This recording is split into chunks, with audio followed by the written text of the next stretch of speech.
Hi, this is 100 Films and Other Stuff. At 88 is Doug Liman's Swingers. Be warned, there are spoilers ahead. Swingers, made on a tiny budget of $250,000 way back in 1996, is the film that launched the careers of Jon Favreau, Ron Livingston, Vince Vaughn, and Doug Liman. It's a cult classic, which to its fans is one of the most quotable films in history, with lines like this. You're so money and you don't even know it. And this inspiring pep talk. Your fangs, and you're thinking to yourself, I don't know what to do, man. I don't know how to kill the bunny. With this, you don't know how to kill the bunny. Do you know what I mean?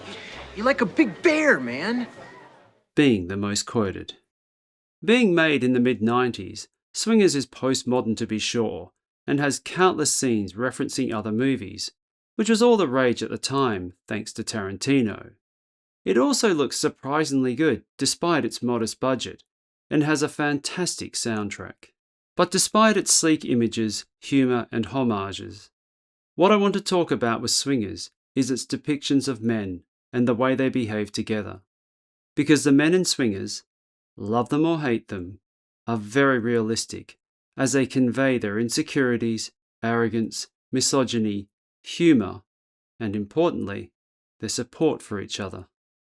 In Swingers, you get the good and the bad of masculinity and also a rather prescient critique of pickup artist behaviour. But what is Swingers all about? The film follows Mike, played by Jon Favreau, a struggling actor-comedian who has moved to Los Angeles from New York. Things on the surface appear to be pretty bad for Mike, and his inability to get over his ex-girlfriend back in New York tends to make things in his head even worse.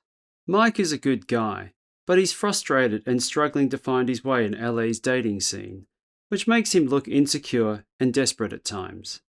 His attempts at getting back in the game after being out of it for over 6 years render some very funny moments. Perhaps the best scene in the entire film is when Mike leaves a message on an answering machine for a girl he's just met. In the space of 2 minutes, Mike will turn an innocent message into the end of a relationship, which hasn't even started. It's agonizingly funny and very real. I can still remember clearly the audible groans from the audience in the cinema when I first watched it. The thing is, though, I completely identified with what was happening, because like most people, we've all been there in one way or another. Who hasn't obsessed a little too much over a person they liked? Who hasn't stressed or overthought that first message to a prospective partner? Who hasn't said the wrong thing when trying to be cool? This is part of Swingers' allure, which is to show the realities of dating in a funny and painful way. Fortunately for Mike, he has a group of friends helping and hindering him in his search for a new partner. And this is perhaps where the film shines, as it shows different social dynamics that make up male friendships. The leader or life of the group is Trent Walker, played with great charisma by Vince Vaughn. Vaughn is hilarious as Mike's pickup Obi-Wan. He's a supportive and caring friend who wants everybody to have a good time. This is best typified early in the film when he takes Mike on an impromptu trip to Vegas, baby, Vegas! to get him out of his funk. The ending to this road trip is truly inspired. And there is also Trent's casting story, which still brings a smile to my They're face. sitting there tearing their face, they're crying their eyes out. The guy working the camera, just filming it there, got tears in his eye. No, not the camera guy. I swear to God, the camera's back. Cameraman? Not so much from my reading, although it had a lot to do with it, but really he had his own things going on. So, Although Trent has his kind side, he still enjoys mocking and stirring his friends, and these playful interactions, which are so rare in cinema, are funny to watch. They are a window into the way young men behaved in the 90s. I don't know how they behave now, because I'm old, but various scenes in this film felt so relatable. This scene in particular is perfection for all the wrong reasons. As a non-drinker, I have been Mike in this situation on numerous occasions, trying to apologise for a friend's drunken and outlandish behaviour. I'm out of here. I'm not eating anything. I would never eat here anyway. Trent is on the whole good to his friends, but he's not so good to the women he meets and talks to. He is at times condescending and misogynistic. It's a testament to the script and to Vaughn that somebody who treats women quite poorly at times can still be so engaging. I first watched Swingers when I was in my early 20s, so I found Trent incredibly relatable because I knew people like him. You know, the braggart lover who is just a little too confident for his own good, a bit dickish at times, but a lot of fun to hang out with. But what is striking about Swingers is that some of Trent and his friend Sue's behaviour doesn't go unchallenged. Mike calls out their rude behaviour and also questions it. These guys are friends, but they can still call each other's behaviour out, which for me is what friends should do. There are also moments in the movie where their dating strategies come across as quite ridiculous. Well, how long are you guys going to wait to call your babies? 6 days. If Trent delivers good vibes and fun times for Mike, then it's Mike's friend from New York, Rob, who allows Mike to talk more deeply about his insecurities and doubts. Like for most of us, Mike has different friends who serve different emotional purposes. These two roles are important because they show two different aspects of masculinity. We have the masculine bravado with Trent, where Mike will talk about his feelings towards women like this. It just makes me sick. It's like some nasty skank who isn't half the woman my girlfriend is going to front me. It makes me want to fucking puke. Which is decidedly different to a similar conversation that goes like this with Rob. I decided I'm going to get back out there.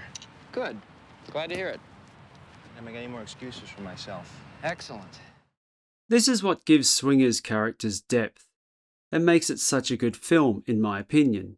Because, and I know I say this a lot with films I like, there's a lot more going on in Swingers than meets the eye. Take for instance the gun scene, a seemingly random altercation that appears from nowhere involving Sue pulling a gun on some strangers in a car park. It just appears to be a young man flexing his masculinity and showing off. But it's a little more nuanced than that. This is Sue's rather complex reaction to his friendship and indirectly his masculinity being threatened by Mike. Mike and Trent have been spending more time together, so this is what Sue does to assert his masculinity. The group are rightly horrified, and harsh words are spoken with them going their separate ways. Yet in a couple of days, through Trent, they will meet, apologise, and forgive. In an odd way, Sue's actions actually allowed the group to solve some festering problems for the better. Lastly, we see Mike figuring out what he needs to do to find a partner. In the beginning of the movie, he comes across as a little desperate and bitter. Dare I even say it? Toxic. But gradually he starts to turn things around using a combination of approaches, some positive and negative, from Trent and Rob. He realises it's not enough to be nice. He has to be confident and believe in himself, like Trent and Sue do. Because if he doesn't believe in himself, nobody else will. It's a bit like Trent says. When you go up to talk to her, man, I don't want you to be the guy in the PG-13 movie everyone's really hoping makes it happen. I want you to be like the guy in the rated R movie, you know? The guy you're not sure whether or not you like yet. You're not sure where he's coming from, okay? You're a bad man. You're a bad man. However, he realises through Rob and watching Trent's behaviour that he doesn't need to be a complete dick either. He can use some positive aspects of Trent's pickup artist game and disregard the toxic stuff. It has to be stressed that Swingers was probably 10 to 15 years ahead of its time because a lot of the philosophies of Trent and Sue, which I saw for the first time, became commonplace online in pickup artist communities. Common tropes of men needing to project confidence, success, and have game are all in Swingers. But Swingers is critiquing this community long before it became a thing online. Ultimately, Mike doesn't have success with Lorraine due to some random pickup artist routine, but because he can dance, a skill he didn't even know could be of use. Throughout the film, he is told that he is money, but he just didn't see it. But with a bit of confidence and some dancing skills, who knows, you might have a chance with Heather Graham. Well, probably not. It's just a movie after all. A very good one, though.